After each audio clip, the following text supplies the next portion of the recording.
Good morning, y'all. My name is Bill Powler, and this is I'm Louisa. Louisa, co host of the Awakening and Conscious Living podcast. 8 episodes ago, we started the overall topic of what are the invisible patterns that control our lives. And today, we are talking about independence and the balance between I don't need anyone and that pattern isolates us. But the other side of that is being dependent on others. So, and what is that balance? So, the main way that I look at it is, there is a difference between being capable on your own and believing you must never need others, right? And the way that I look at it is it's freedom versus fear. So, I really believe like we're here to have this human experience, and we are, as much as it is important that we are ourselves, that we are authentic, that we operate out of our authenticity, that we fulfill the roles that we came here to play, to have the experiences that our soul came here to have. I believe that part of that experience involves the collective experience, the experience of, being a part of a community and enjoying that with someone, with other people, whether that is, by deciding to have children or not, or, a large group of friends by deciding to have a romantic partner or a million of them. So I believe that's That sounds exhausting. that Uh, sounds like a lot of work. But I really do believe part of the human experience does involve other people, other humans. When you are operating from wounds, is that there are two extremes. There's what you already mentioned, Bill, which is like the dependency, which a lot of us create when we have specific wounds, and then there's a hyper dependency. And that what we need to really find is the middle, but that hyper dependency is, you're talking when you about hyper independency? hyper independency, you're right, yes. Yes. Go ahead. When you really are like, I don't need anyone. A lot of people look at that as strength. I think about single moms a lot. I follow this mom on YouTube and I'm in awe. I just can't stop talking about her because she's a single mom with 10 kids. Holy moly. 10 kids. And so, as a society, when we look in at that, we think, she's strong.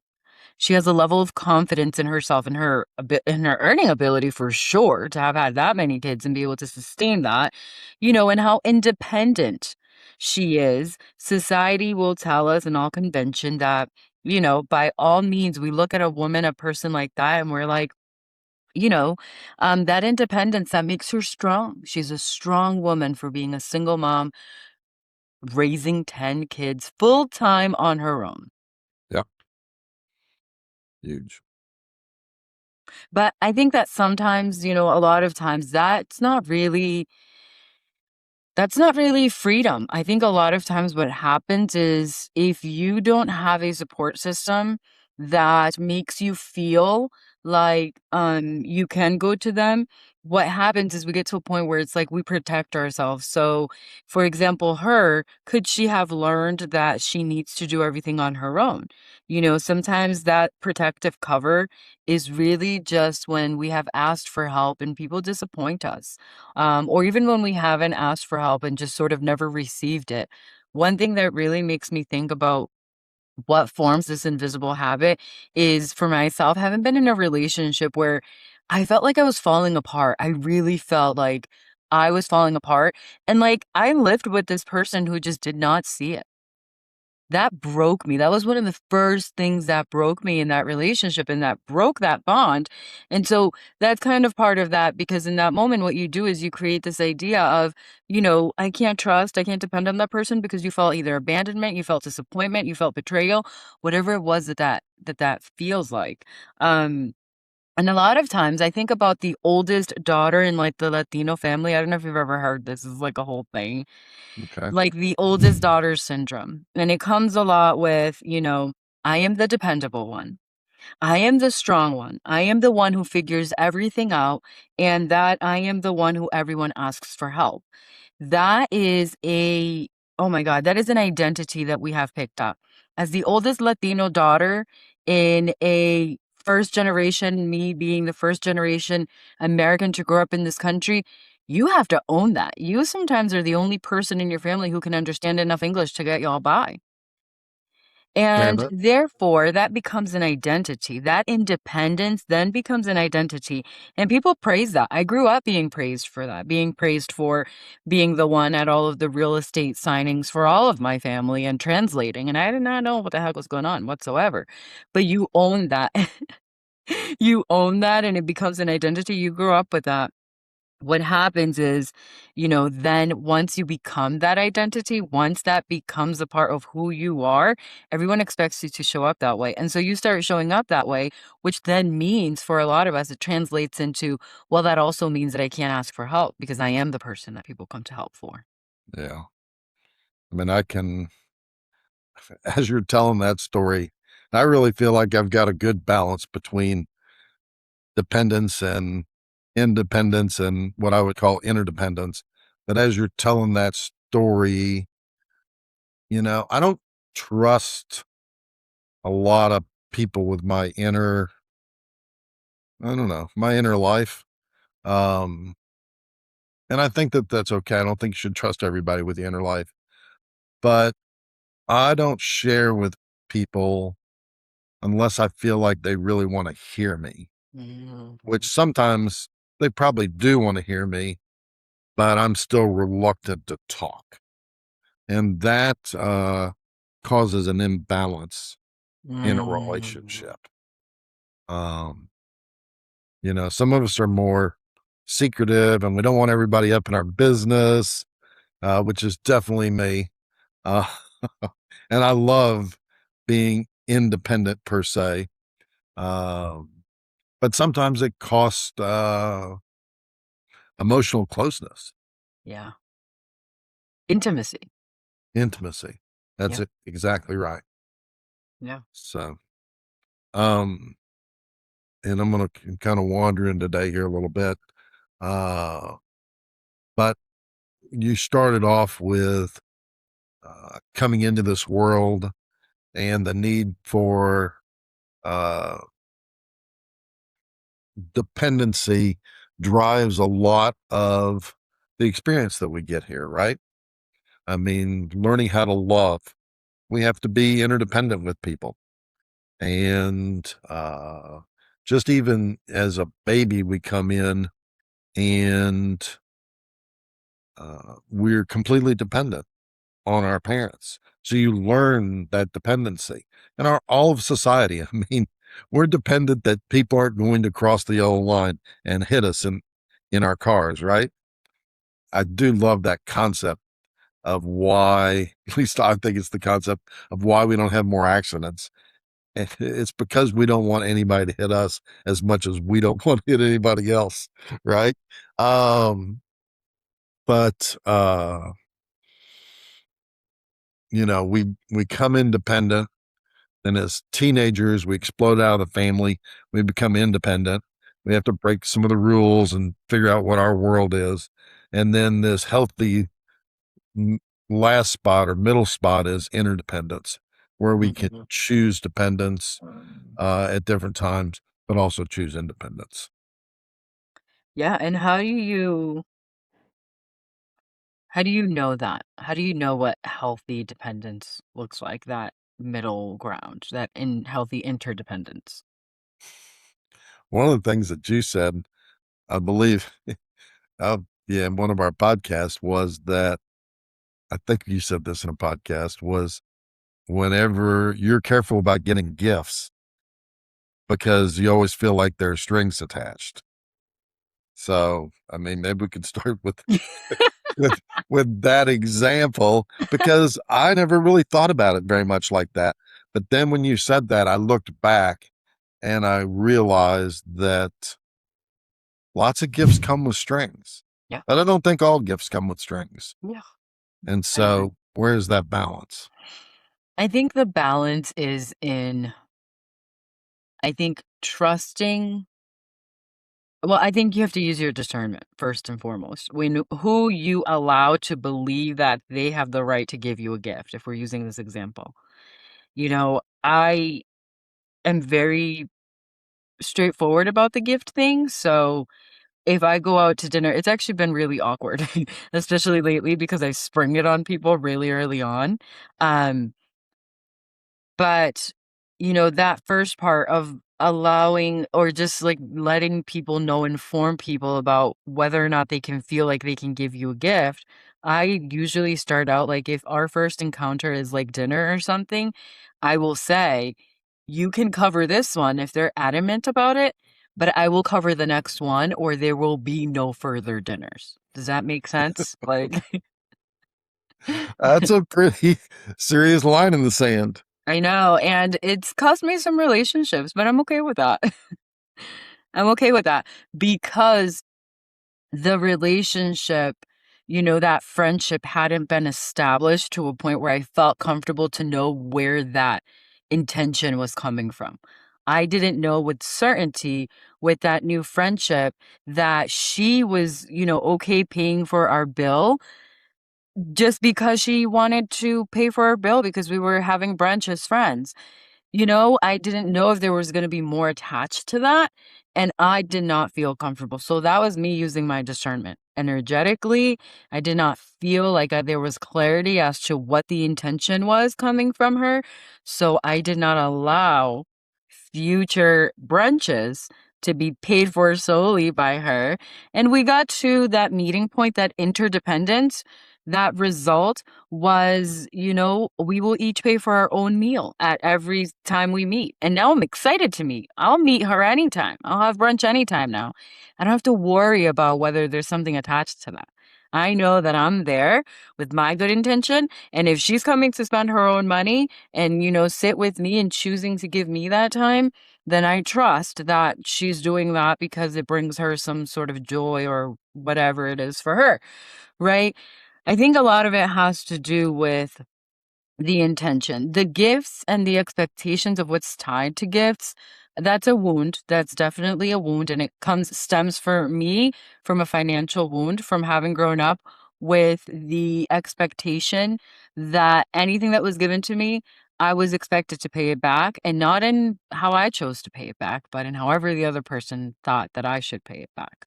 And so that's Well, where that thing comes in for me from a wound. That interdependence for me has been, that middle ground has been me using my discernment in, being very clear about, hey, I don't accept this. My rule goes like this. I'll usually accept the first gift. I'm like, oh, I'm very grateful for it. Like, I'll accept the first dinner, I'll accept the first whatever. And then after that, I'm like, listen, hold on. Like, let's hold on. Um, Sometimes it's because I'm not sure about the intention, and sometimes it's just because I don't wanna create a habit where that person feels like they have to gift me things to make me feel a type of way. That really bothers me. uh, that sounds to me that sounds like a lot of wounding that you had growing up. Yeah, yeah, and that's where it comes from. Like, there is nothing else. As an adult, I've had very little, well, besides being married to a narcissist, but I've had very little I've had very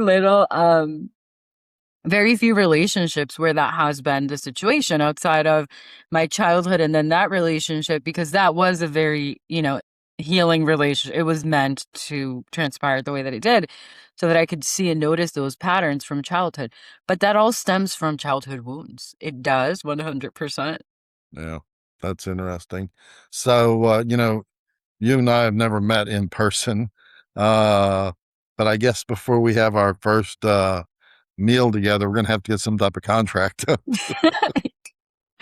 I've actually thought about that. I'm like, I should draft up relationship contracts. Have you ever watched The Big Bang Theory? Yeah. Yeah, where Sheldon is like, he and Amy need a relationship contract when they become girlfriend and girlfriend. I'm like, boyfriend and girlfriend. I'm like, Yeah. I need that. I need that with all my friendships. I need a relationship contract so we have some clarity here. Clear rules make clear boundaries. Yeah. So there's something to be said for that. I'm gonna jump because I had this experience. Um, but the giving receiving thing, I was down with my dad here. Oh, I'm gonna cry. About a week or so ago, and he needed, not needed, but he could have used some help from his neighbors, but he chose not to call them, even though they're good neighbors. They love to help, all that type of stuff. There's no issues there, contractual issues or wounding from childhood. But my dad chose not to call them. And so once I got down there and the kind of the whole subject came up, but the situation came up, and I listened to him. Um, and he's 95. Okay, so this is not a young man, right? Sometimes he needs a little help.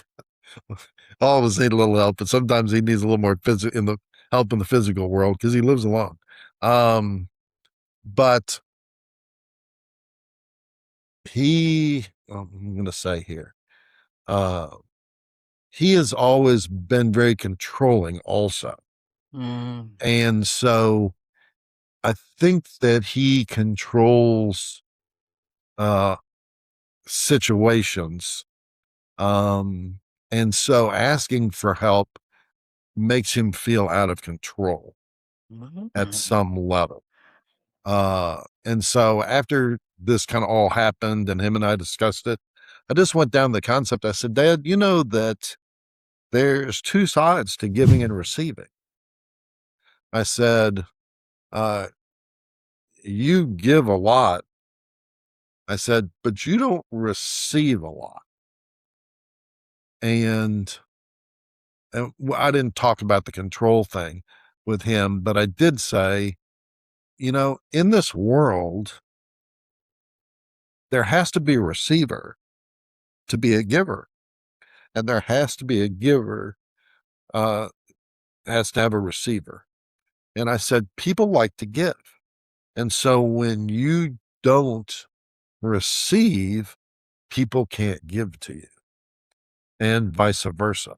And I found that with the street people that I'm with sometimes. They, I've got a lot more than the street people have from a physical sense in the world. But me being able to give to them gives me some joy. And not like a inflated, like I'm better and I've got people get joy by giving. And so being able to receive is an important part too. Do you think that not being able to receive maybe has something to do with not trusting anyone? Yeah, I think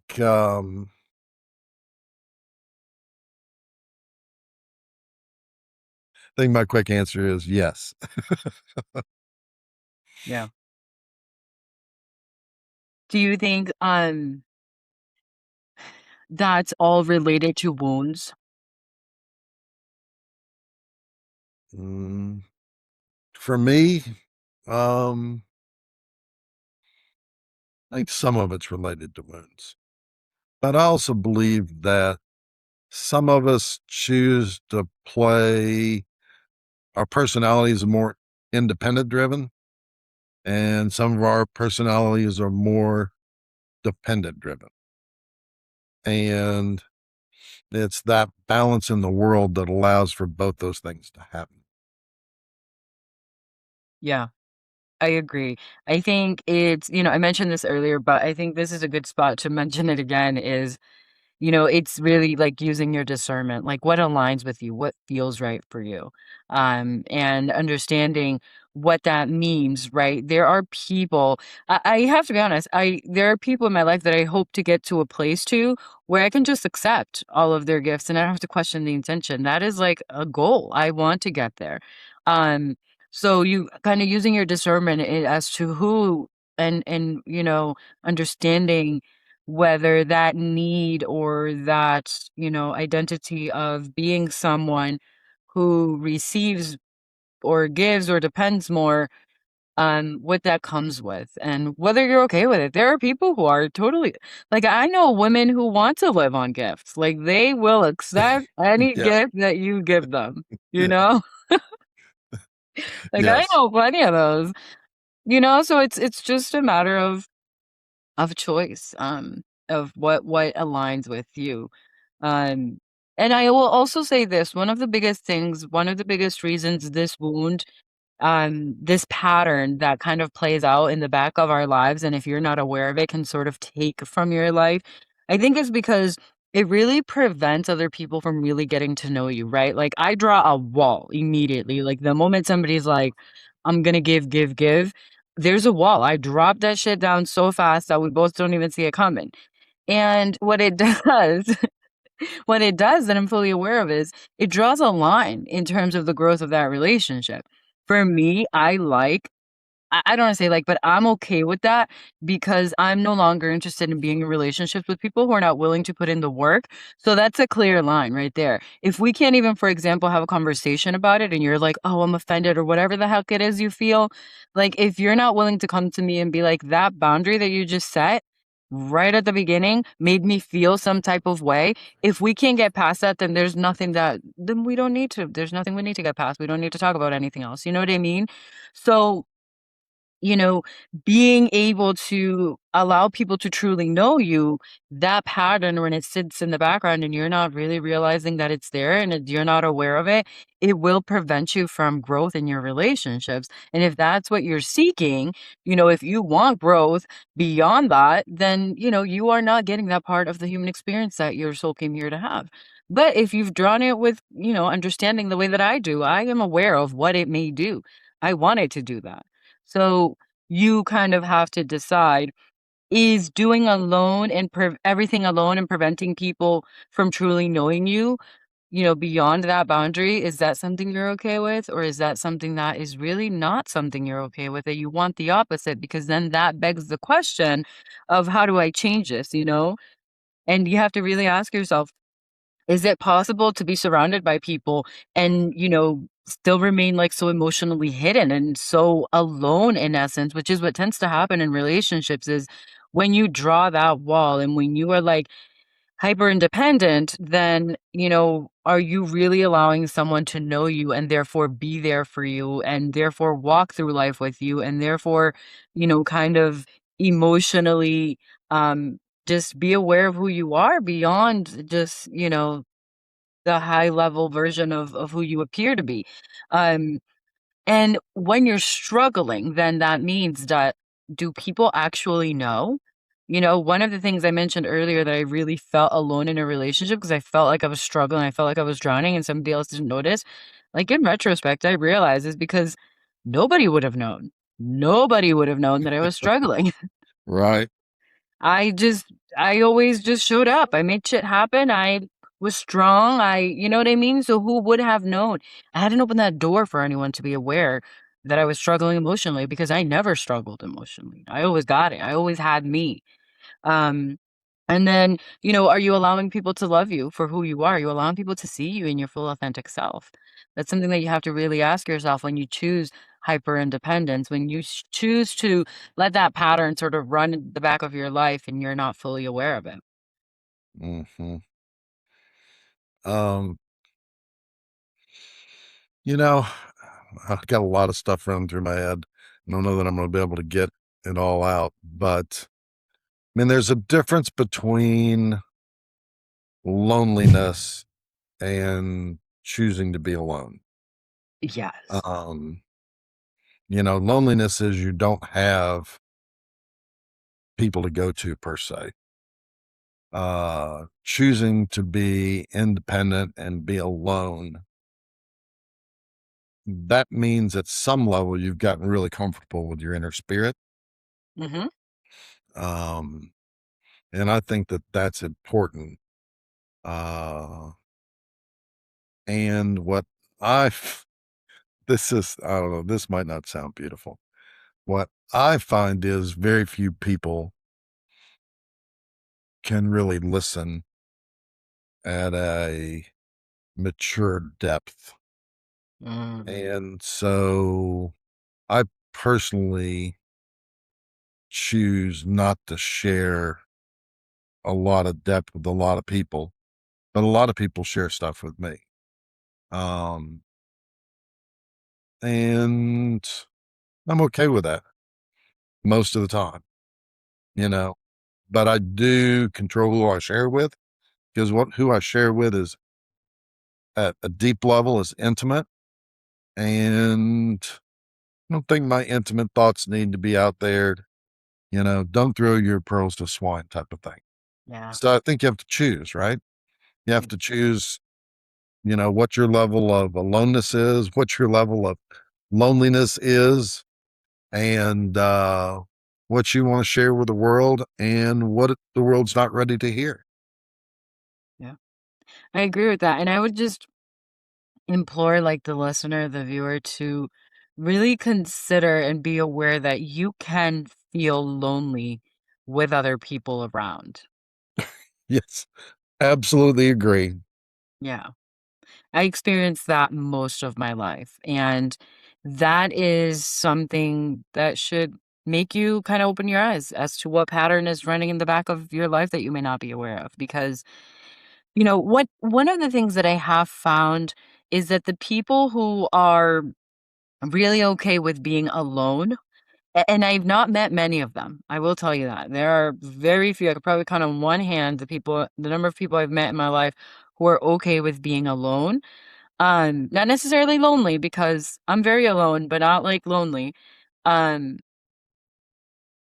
but what I have found is exactly what you said. There is this depth, this level of comfort with themselves and with their spirit and with understanding who they are that people who have all these other people around, I've just never experienced. Like, I've never met someone who's always with people who has like a really deep level of self awareness. And they're probably out there. Maybe I just haven't met them, but, but I just haven't so far in my 30 plus years of life. It's just because I think it's really hard to give yourself this space to know yourself so deeply when there's always other people around. I mean, there are people who are really good at just being there and like you can both be silent and just be with each other in silence. And perhaps that's one of the situations where, people who always have people around get to still have that level of self awareness. But that's important. That's important because when you are choosing who to open yourself up to. When you become aware of this pattern and you're using your discernment to determine who you are choosing to, share intimacy with and to let into your world and to ask for help and to, say, I'm going through this and to be like, this makes me feel pain or help me walk through this pain or whatever it is that what that person is capable of. I always say people can only meet you as deeply as they've met themselves. Yeah, I think that's beautiful and very, very true. That one statement right there is that's gold right there. And it'll change your life because, I wish, and I used to know this, like when I was in my 20s, but I wish I'd lived by it. I wish I had walked with that wisdom and made decisions from that place because then you're therefore not giving, asking for help or giving or expecting to receive from people who just don't have the capability to. They just don't. Right. Exactly. You touched upon something that earlier you said, that you don't give access to everyone. Everyone doesn't need to know your intimate world. And, that kind of comes back to that same thing about, the people who have a lot of people around. I just have never known them to have the depth. Um, and choosing who you have around, choosing who you have relationships with is so important. Choosing who has access to you, life-changing. Like, it is so life-changing. It really is, and I feel that on an energy level too. I feel like energetically, who has access to you or who you give access to you to, it will the quality of your life depends on it, even if they're not present. For example, you and I have never met in person, but energetically, like, I'm super open to you. Like, we are friends. Like, you are a part of my very small circle. Energetically, Oh, thank you.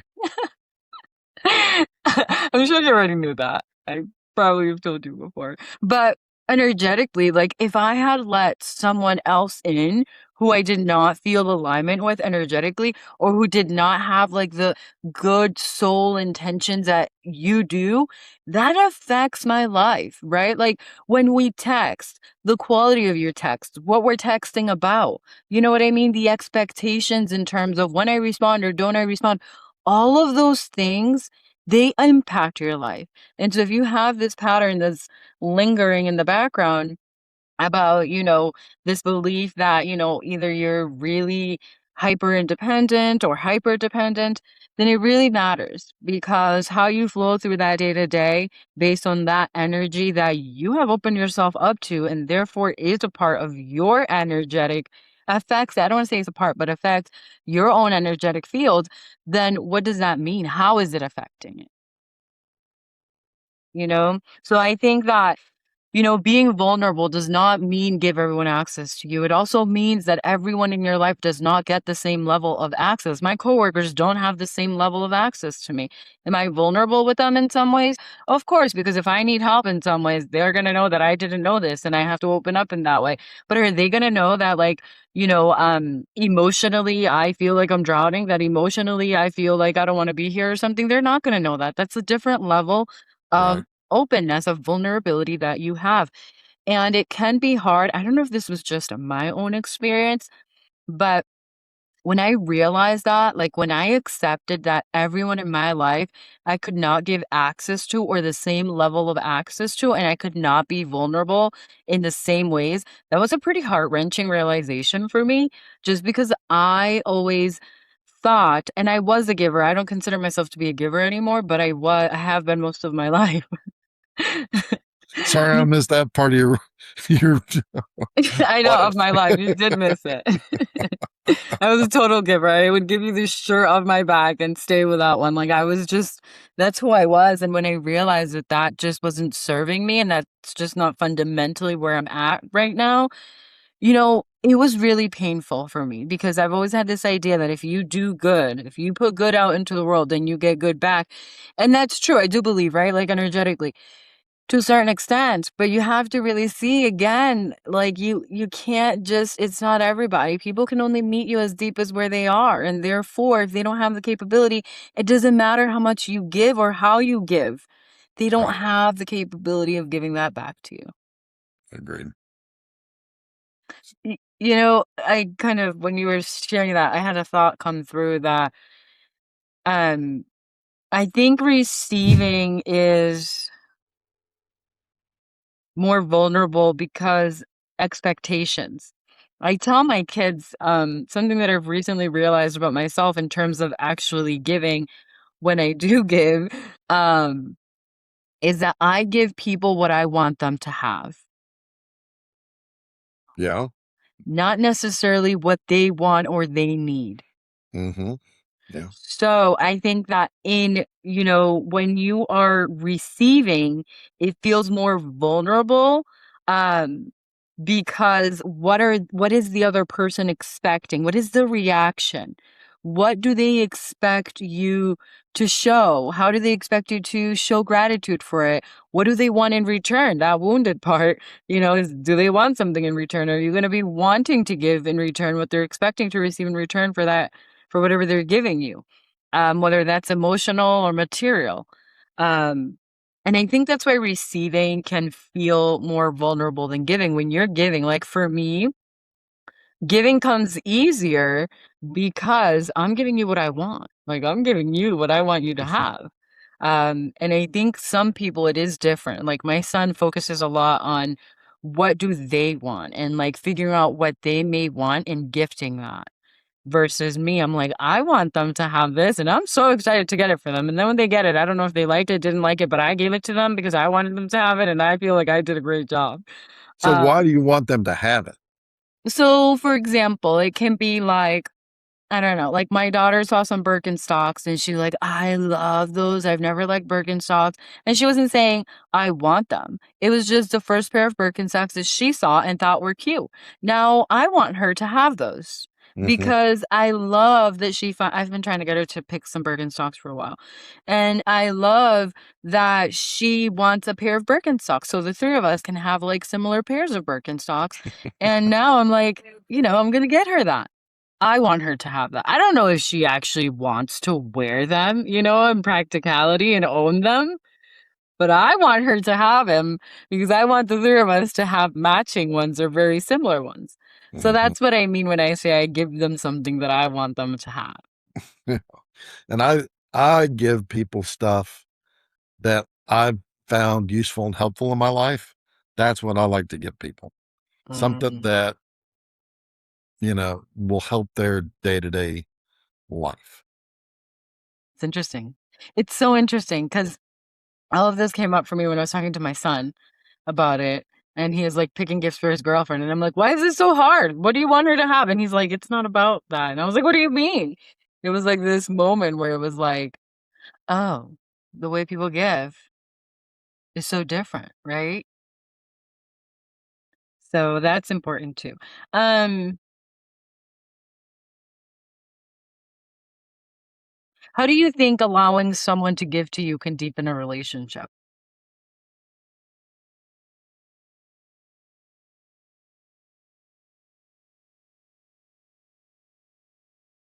Sometimes when people give you a gift, or doesn't even have to be a physical thing. Somebody's giving to you, they give you something that you haven't discovered that you love. And that because you don't even know it yourself, but they see it from the outside, and that's beautiful.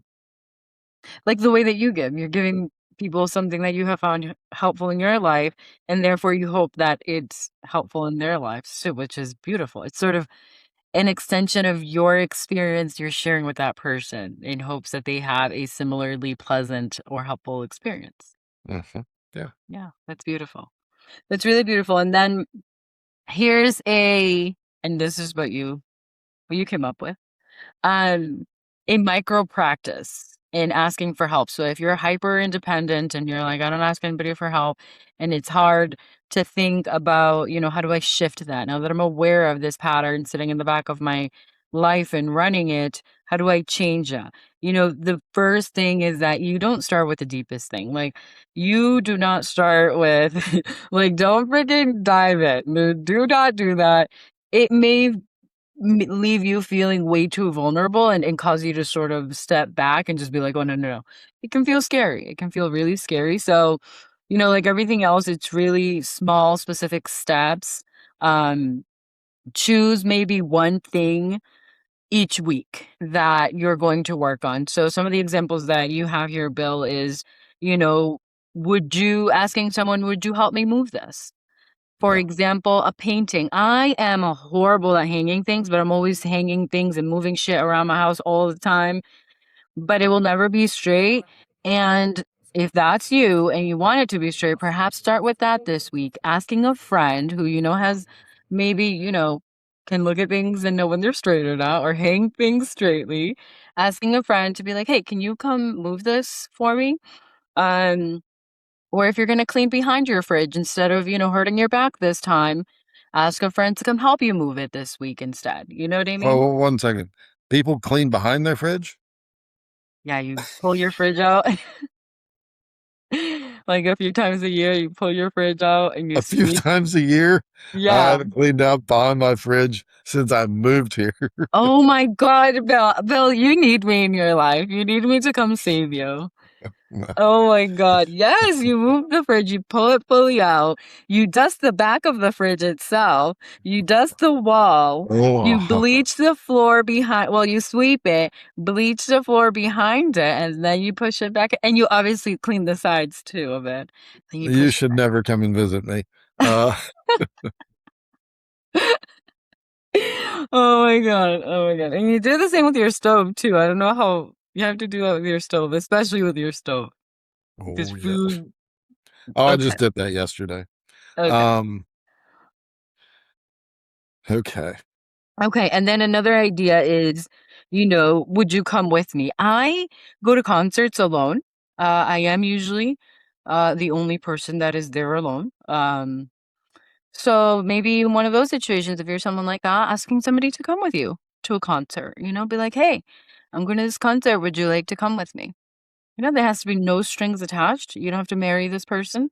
Just be your friend, your mom, your dad, whoever, a coworker that you're developing a close relationship with, asking someone. So those are little micro steps that you can help to sort of, awaken from that invisible pattern of hyper independence, or this idea that you don't need anyone. Because in reality, the truth is that sometimes that's just bringing you away from a more rich human experience, pushing you away from getting to know others and bless you, Thank you. from getting to know other people, which in turn can just mean that you're not getting to know deeper parts of yourself either, if you're not really allowing others and really just operating under the idea that you don't need anyone. Are you really getting to know yourself very well and you're being very choosy about who you spend time with? Yeah, I mean, yes, that too. I mean, I kind of like to operate from that thought process. But I do think there is value in other people. Um, I do think that letting other people in allows for more self-growth. I really do believe it because there are so many ways in which I view the world that I would not have known Yes. had other people not shared their perspectives with me. No, there's definitely beauty in variety. Yeah. Yeah. Yeah, it's beautiful. And so I'll leave you with this to the viewer. Where in your life have you confused isolation with independence? And what is one small piece of help that you can allow yourself to ask someone else for to start reshaping the way that you see that? Like, that's beautiful. And that's it. That's all we've got today. Thank you Oh, for being with us on another episode of the yes. Awakening Conscious Living podcast. And send any questions, post any comments. We'll be looking forward to them. Yes. Namaste. The divine in us honors the divine in you all. Thank you so much for listening. Take care. Pura Vida. Pura vida. Until next time. Till next time. If you're waking up, questioning everything, and trying to reconnect with who you truly are, I wrote this book for you. It's a guide to remembering your divine nature, healing old conditioning, and stepping into inner sovereignty. If that resonates, check out the link below, www.atobook.com.